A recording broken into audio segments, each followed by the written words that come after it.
Dr. Zoe, thank you for joining us today. Thanks for having me. 3 years after your honorary doctorate. Yeah. What's it like to be back today for this historic day for the medical students, the first cohort of medical students to graduate from Edge Hill University? Well, it's what an amazing day, and I'm really honoured to just play a small part in it. And I just think it's so important that people have the opportunity to study medicine in all different parts of the country, whatever their background, wherever they're coming from.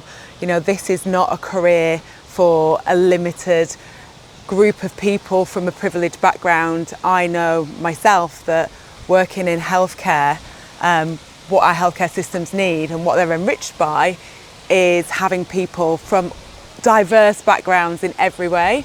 So Edge Hill University opening their medical school a few years ago and having the first graduates today, they're taking a really big step in helping support healthcare in that really important way. So just have a small part in it and being here and saying a few words today, I'm really honoured. It's a bigger part than that. It's was it something you always wanted to do growing up? Was it something that field that you always wanted to go into?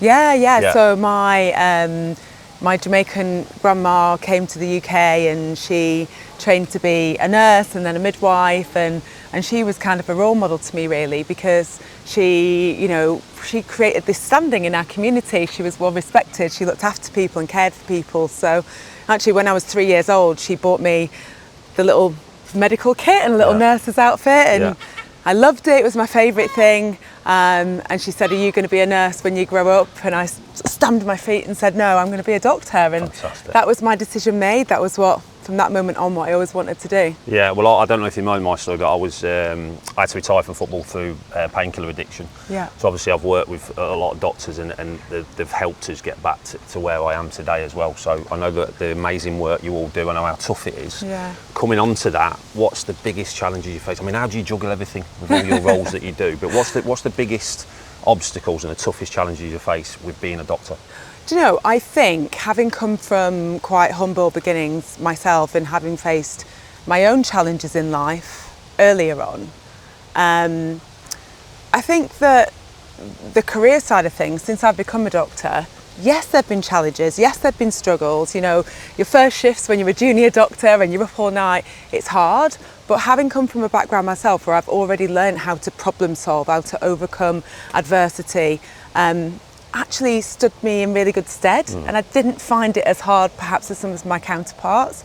And I think that's what I'm going to be saying to the people who are graduating today, that the harder you've had to work against all the odds to get to where you are now, actually now setting off on your careers as healthcare professionals, sort of the easier you will now find it compared to people who've had an easier ride. So I think overcoming adversity is part of life, it's part of our work, and working in healthcare, it will definitely be part of your day-to-day work. Yeah. But if you are good at communicating, you are good at working as a team, being a team player, and you approach these problems, ask for support when you need it, you'll be okay. I think that's in general in it as well. I think if you're a good communicator, no matter what job you do, you get that respect back straight away. Yeah. People that don't communicate well and make it selfishly about them, I think that's when it makes their job even harder, and people won't want to go and see them. So the one thing for the medical students today that are graduating, what's the one bit of advice that you would give them? So for the medical students, it's always the same. Every year, I always post this on my socials. If this is your first day on the medical wards, the most important thing you can do is make friends with the nurses. Yes. We all think that it's the consultants that run the wards. It's not, it's the nurses, and it's the nurses who've been there for decades. Yeah. They know what's going on, they know what your job is, and if they're on side,